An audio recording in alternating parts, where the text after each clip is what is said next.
السلام علیکم ورحمۃ اللہ وبرکاتہ۔ بسم اللہ الرحمن الرحیم، ان الحمد للہ والصلاۃ والسلام علی رسول اللہ۔ محترم ناظرین، قیامت کی علامات کے بارے میں ہم گزشتہ درس کے اندر گفتگو شروع کر چکے ہیں۔ علامات قیامت میں سے ہم نے کچھ قیامت کی ایسی نشانیاں جو کہ گزر چکی ہیں ان کو ہم نے ڈسکس کیا۔ اس کے بعد مین فوکس ہمارا امام مہدی پر تھا۔ امام مہدی کون، ان کا نام کیا ہے، نسب نامہ کیا ہے، آنے کی علامات کیا ہیں اور یہ کیا کریں گے، اس حوالے سے ہم نے گزشتہ جمعے جاننے کی کوشش کی تھی۔ انشاءاللہ اسی کو ہم کنٹینیو کریں گے۔ کچھ باتیں امام مہدی کے بارے میں جو رہ گئی تھی۔ سب سے پہلا پوائنٹ یہ ہے کہ امام مہدی کب آئیں گے؟ امام مہدی اس وقت آئیں گے جب گریٹ سول وار شروع ہو چکی ہوگی، جس کو ہم ملحمۃ الکبریٰ کہتے ہیں، اور اس کو کرسچینٹی بھی بیان کیا ہے اور جوئزم نے بھی بیان کیا ہے تفصیل کے ساتھ، اور ان کی کتابوں میں اس کا نام آرمیگڈون ملتا ہے، الملحمۃ الکبریٰ، بڑی لڑائی۔ امام مہدی سے پہلے اللہ کے نبی جناب محمد الرسول اللہ صلی اللہ علیہ وسلم کی حدیث ہے کہ دنیا کے اندر فتنہ و فساد بالکل اپنے عروج پر پہنچ جائے گا، سول وار شروع ہو جائے گی، مسلمانوں کی آپس میں، کسی جگہ پر مسلمانوں کی کافروں کے ساتھ اور کسی جگہ پر کافروں کی آپس میں۔ اگر ہم اس وقت حالات کا مشاہدہ کریں تو یہ سول وار شروع ہو چکی ہے، جس کے بارے میں جناب محمد رسول اللہ صلی اللہ علیہ وسلم نے پیشن گوئی فرمائی تھی، اور اس کا نتیجہ یہ ہوگا کہ اللہ کے رسول صلی اللہ علیہ وسلم نے فرمایا میری امت میں سے ایک بادشاہ کا انتقال ہو جائے گا، میری امت میں سے، اور پھر 3 بادشاہ کے بیٹے وہ ایک سٹیٹ کو حاصل کرنے کے لیے لڑیں گے، یہ میری ہے، یہ میری ہے، یہ میری ہے، اور یہ سٹیٹ حجاز کے علاقے کی ہوگی۔ یہ اللہ کے رسول صلی اللہ علیہ وسلم کی حدیث بتلاتی ہے۔ امام مہدی کے بارے میں لوگوں کو پتہ چل جائے گا کہ یہ ہماری اصلاح کر سکتے ہیں، تو امام مہدی مدینہ سے مکہ تشریف لائیں گے اور وہاں پر ان کی بیعت ہوگی، اور ان کے خلاف جو سب سے پہلا لشکر لڑائی کرنے جائے گا وہ بھی مسلمانوں کا ہوگا۔ اس کے بارے میں دلیل، اللہ کے رسول صلی اللہ علیہ وسلم کو خواب آیا اور آپ خواب سے بیدار ہوئے۔ عائشہ فرماتی ہیں یا رسول اللہ خیر تو ہے، آج تو بڑا بھیانک خواب تھا۔ اللہ کے رسول نے فرمایا میں نے دیکھا ہے کہ میری امت کے ایک لشکر کو بیت اللہ کے قریب مقام بیضاء پر، جو کہ مکہ مکرمہ سے تقریباً 20-25 کلومیٹر کے فاصلے پر ہے، وہاں پر زمین میں دنسا دیا گیا ہے۔ کیوں؟ کیونکہ وہ میری فوج میں سے ایک شخص محمد بن عبداللہ کے خلاف جنگ کرنے کا ارادہ رکھیں گے۔ تو امام مہدی کے خلاف سب سے پہلی مخالفت مسلمانوں کی ہی ہوگی۔ یہ بڑی عجیب بات ہے۔ اس لشکر کو دنسا دینے کے بعد امام مہدی کی حکومت کہاں تک ہوگی؟ اللہ کے رسول جناب محمد رسول اللہ صلی اللہ علیہ وسلم کی حدیث ہے مسند دیلمی کے اندر، اللہ کے رسول نے فرمایا کہ وہ دیلم کے پہاڑوں سے لے کر پورے جزیرۃ العرب پر حکومت کریں گے، یعنی کہ امام مہدی کی حکومت مشرق وسطیٰ سے لے کر پورے عرب تک ہوگی۔ امام مہدی سے پہلے جنگوں کا سلسلہ مکمل طور پر امام مہدی کے درمیان اور کفار کے درمیان شفٹ ہو جائے گا۔ یہ وہ موقع ہے کہ جب امام مہدی گریٹر اسرائیل، زائونزم اور دجالی قوتوں کے خلاف بالکل سامنے آ جائیں گے۔ یہ وہ موقع ہے جب امام مہدی کھلم کھلا طور پر دجالی قوتوں کے خلاف جہاد شروع کر دیں گے۔ اب ان کا ساتھ کون دے گا؟ امام مہدی کا ساتھ اللہ کے رسول جناب محمد رسول اللہ صلی اللہ علیہ وسلم نے فرمایا کہ مشرق سے ایک لشکر نکلے گا، مشرق سے ایک لشکر نکلے گا اور وہ بیت المقدس کو فتح کرے گا، کوئی اس کے سامنے رکاوٹ نہیں بنے گا۔ یہی وہ لشکر ہے جو امام مہدی کا ساتھ دے گا، اور مجھے قوی امید ہے کہ اللہ تعالیٰ یہ کام پاکستان کی اور اسلام کی فوج سے لے گا۔ اللہ تعالیٰ ہمیں بھی امام مہدی کا ساتھ نصیب فرمائے۔ امام مہدی کی حکومت کتنے سال ہوگی؟ حدیث کے اندر موجود ہے، اللہ کے رسول صلی اللہ علیہ وسلم نے فرمایا کہ امام مہدی 7 سال، یا آپ نے فرمایا 9 سال، یعنی کہ 7 سال سے 9 سال کے درمیان ان کا حکومت کا ڈیوریشن ہے۔ آخری 3 سالوں میں امام مہدی کے حکومت کے آخری 3 سالوں میں بہت بڑا قحط ہوگا۔ اللہ تعالیٰ آسمان سے پہلے سال، یعنی کہ آخری 3 سالوں میں سے پہلے سال 1/3 بارش روک لیں گے، دوسرے سال آدھی بارش روک لیں گے، اور تیسرے سال آسمان سے کوئی بارش نہیں برسے گی اور بہت بڑا قحط پڑ جائے گا۔ یہ وہ دور ہوگا کہ جب دجال اپنی پوری قوت اور غصے کے ساتھ امام مہدی کے خلاف باہر آ جائے گا۔ دجال کیوں باہر آئے گا؟ وائی؟ دجال غصے کی وجہ سے باہر آئے گا۔ کیوں؟ کیونکہ امام مہدی کی حکومت میں اور امارت میں پوری دنیا کی جو اسلام ان کے ساتھ ہیں مسلمان، وہ فتح یاب ہو رہے ہوں گے۔ یہ دجال کے خروج کا وقت ہے۔ کب؟ وفتح القسطنطنیہ۔ اللہ کے رسول جناب محمد رسول اللہ صلی اللہ علیہ وسلم نے فرمایا، آپ نے فرمایا عمران المقدس خراب یثرب، بیت المقدس کا اہمیت پا جانا مدینہ کے بے اہمیتی کے مترادف ہے۔ کیا مطلب؟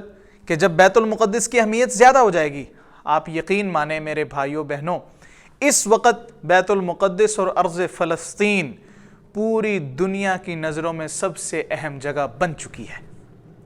اس وقت فلسطین کی اہمیت اگر آپ نے پوچھنی ہے تو آج سے 100 سال پہلے سے لے کر اب تک یہودیوں اور عیسائیوں کی کوششوں کو پڑھ لیجئے۔ عمران المقدس خراب یثرب، مدینہ۔ اس وقت مدینہ کی کیا پوزیشن ہے کہ مجھے اور آپ کو مدینہ کے مفتیان کرام کا بھی نام نہیں پتا۔ وخراب یثرب خروج الملحمہ، اور جب مدینہ کی یہ حالت ہو جائے گی اس وقت بہت بڑی لڑائی کھل جائے گی، بہت بڑی لڑائی ہوگی، اور جب لڑائی ہوگی اس کے بعد خروج الدجال۔ یہ لڑائی کا وہ جو ڈیوریشن ہے، اس میں امام مہدی، یہ ان کا وقت ہے۔ اب امام مہدی کی لڑائی کہاں سے شروع ہوگی؟ آپ اور یہ بات ذہن میں رکھیے کہ امام مہدی صرف اور صرف امام مسجد نہیں ہوں گے، خطبہ جمعہ صرف نہیں دیتے ہوں گے۔ امام مہدی پوری دنیا پہ حکومت کریں گے مسلمانوں کے درمیان، یعنی کہ وہ great philosopher, great scientist, great قائد اور گریٹ امام ہوں گے۔ اللہ تعالیٰ نے ان کو یہ خاصیتیں اپنی جناب سے عطا فرمائی ہوں گی۔ امام مہدی کی پہلی لڑائی بیت اللہ سے شروع ہوگی، اور آخری لڑائی آپ کی قسطنطنیہ یعنی کہ کنسٹینٹینوپل، اس وقت کا جو ٹرکی ہے، اس کو فتح کرنے کے بعد ہوگی۔ اس حدیث سے یہ پتہ چلتا ہے کہ اس وقت ٹرکی وہ ان کے قبضہ میں ہوگا، اس وقت قسطنطنیہ کنسٹینٹینوپل ان کے قبضہ میں ہوگا۔ امام مہدی اس کو فتح کرنے کے لیے لڑائی کریں گے۔ لڑائی کیسے ہوگی؟ سب سے پہلے الائنس بنے گا امام مہدی کی فوجوں کا، کس کے ساتھ؟ رومیوں کے ساتھ۔ اللہ کے رسول جناب محمد رسول اللہ صلی اللہ علیہ وآلہ وسلم کی حدیث ہے، نبی اکرم صلی اللہ علیہ وسلم نے فرمایا کہ تم اہل روم کے ساتھ مل کر دجالی قوتوں کا مقابلہ کرو گے۔ جب ان کو شکست دے دو گے، فلسطین تمہارے قبضہ میں آ جائے گا۔ اس وقت ایک عیسائی اٹھے گا اور وہ کہے گا آج صلیب غالب آ گئی۔ ایک مسلمان کہے گا نہیں بھی صلیب نہیں، آج اللہ کا قانون غالب آیا۔ تو پھر تمہاری اور رومیوں کی لڑائی ہوگی۔ اس وقت وہ لوگ، یعنی کہ وہ سارے کے سارے لوگ 80 جھنڈوں تلے آئیں گے۔ کیا مطلب؟ یعنی کہ ان کی نیٹو پاور جو ہوگی وہ 80 کنٹریز کی ہوگی، اور ہر جھنڈے تھلے 12,000 فوج ہوگی۔ یعنی کہ یہ وہ لڑائی ہے جو امام مہدی کے ساتھ ہوگی، اور اس لڑائی میں کفار کی تعداد اللہ کے رسول جناب محمد رسول اللہ صلی اللہ علیہ وسلم نے بتلا دی 9,60,000۔ اللہ تعالی ہمیں محفوظ فرمائے۔ اس وقت مسلمانوں کی حالت کیا ہوگی؟ اس وقت ہماری حالت کیا ہوگی؟ 9,60,000 ایک طرف فوج اور ایک طرف مسلمان۔ اللہ اکبر۔ اللہ کے رسول جناب محمد رسول اللہ نے فرمایا 3 دن تک لڑائی ہوگی، کوئی فیصلہ نہیں ہوگا۔ کچھ مسلمان ڈر کے مارے بھاگ جائیں گے، اور اللہ تعالیٰ ان بھاگنے والوں کی توبہ بھی قبول نہیں فرمائے گا۔ مسلمانوں کا 1/3 حصہ شہید ہو جائے گا، اور تھوڑا سا حصہ باقی بچے گا۔ اسلحہ ختم ہو جائے گا۔ ایک ایک مرد کے ذمہ 50 عورتوں کی کفالت ہوگی۔ اس وقت اسلحہ ختم ہونے کی وجہ سے اللہ تعالیٰ اہل ایمان کے ایمان کو طاقت دے گا، اور وہ قسطنطنیہ کیسے فتح کریں گے؟ لا الہ الا اللہ واللہ اکبر، لا الہ الا اللہ واللہ اکبر 3 مرتبہ نعرہ لگائیں گے اور قسطنطنیہ فتح ہو جائے گا۔ جب قسطنطنیہ فتح ہوگا دس از دا رائٹ ٹائم، یہ وہ صحیح وقت ہے کہ جب دجال غصے سے باہر نکلے گا۔ دجال کیا کرے گا یہ بعد میں بحث آئے گی۔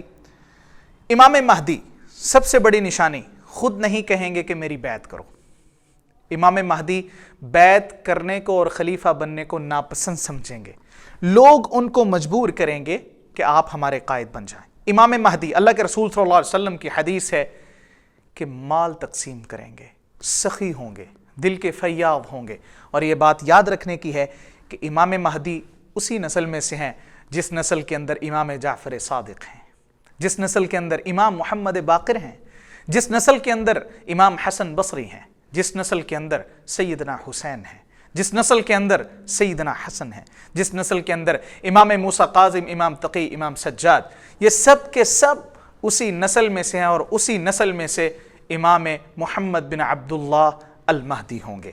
اللہ تعالی ہمیں امام مہدی کے بارے میں اور زیادہ جاننے کی توفیق نصیب فرمائے۔ بعض لوگوں کا سوال آیا کہ اس وقت پاکستان کی سچویشن کیا ہوگی۔ ہمارے ذہن میں جب امام مہدی کا خیال آتا ہے تو اس وقت ہم یہ کہتے ہیں کہ امام مہدی کیا حکومتوں کو ختم کر دیں گے؟ کیا امام مہدی سرحدوں کو ختم کر دیں گے؟ پاکستان کی سچویشن کیا ہوگی؟ پاکستان کی سچویشن وہی ہوگی جو اس وقت آزاد کشمیر کی پاکستان کے ساتھ ہے۔ پاکستان ہم لوگ انشاءاللہ امام مہدی کی نصرت کریں گے اور امام مہدی کے ساتھ الائنس بنائیں گے۔ اللہ تعالیٰ پاکستان کو یہ توفیق بخشے گا، اور اس وقت پاکستان اسلامی دنیا کی آنکھوں کا تارا ہے، اور اہل کفر کے لیے میں کھٹکتا ہوں دل یزداں میں کانٹے کی طرح کی حیثیت بن چکا ہے۔ پاکستان اس وقت بہت بڑے تھریٹ میں ہے۔ کیونکہ زائنسٹ اور کرسچینٹی کو یقین ہو چکا ہے کہ امام مہدی کا ساتھ اگر کوئی دے گا مشرق میں سے تو اللہ نے توفیق پاکستان کو دی ہے۔ امام مہدی جیسی قسطنطنیہ کو فتح کریں گے فوراً خبر پھیل جائے گی کہ دجال آ چکا ہے۔ اللہ کے رسول جناب محمد رسول اللہ صلی اللہ علیہ وسلم نے فرمایا کہ جب تم قسطنطنیہ کو فتح کرو گے تو اس وقت دجال کے بارے میں خبر آئے گی کہ دجال آ چکا ہے۔ امام مہدی اپنے 10 سواروں کو جو گھوڑے پر سوار ہوں گے، اور اللہ کے رسول نے فرمایا مجھے ان سواروں کے نام بھی پتہ ہیں، مجھے ان کے قبیلے کے نام بھی پتہ ہیں، ان کے والدین کے نام بھی پتہ ہیں، اور ان کو گھوڑوں کے کلر بھی پتہ ہیں، اور وہ سب سے عظیم سوار ہوں گے، رائڈر ہوں گے، جو کہ امام مہدی ان کو بھیجیں گے 10 کو۔ وہ جا کے کنفرم کریں گے کہ دجال ابھی تک نہیں آیا، لیکن جیسے وہ واپس اپنے بچوں کے پاس آئیں گے دجال ظاہر ہو چکا ہوگا۔ دجال کون ہے، کیا کرے گا، نام کیا ہے، اور دجالی قوتیں کیا ہیں، اس کے بارے میں انشاءاللہ آئندہ تفصیل سے بیان کیا جائے گا۔ ہم نے امام مہدی کے بارے میں گزشتہ اور اس درس میں کچھ بیان کرنے کی کوشش کی ہے، اس حوالے سے جو بھی باتیں ہوں گی انشاءاللہ ان کو بیان کیا جائے گا، اور اسی کنٹینیوٹی کے ساتھ ہم دجال اور دیگر علامات قیامت کا ذکر کریں گے۔ امید ہے کہ آپ اس کو آگے بھی پھیلائیں گے، شیئر بھی کریں گے، اور اس کار خیر میں حصہ بھی لیں گے۔ آپ کے کومنٹس اور آپ کی مفید آراء کا انتظار رہے گا۔ اللہ تعالیٰ مجھے اور آپ کو علامات قیامت کو جاننے اور ان کے بارے میں فکر کرنے کی توفیق نصیب فرمائے۔ قولی ھذا استغفر اللہ لی ولکم۔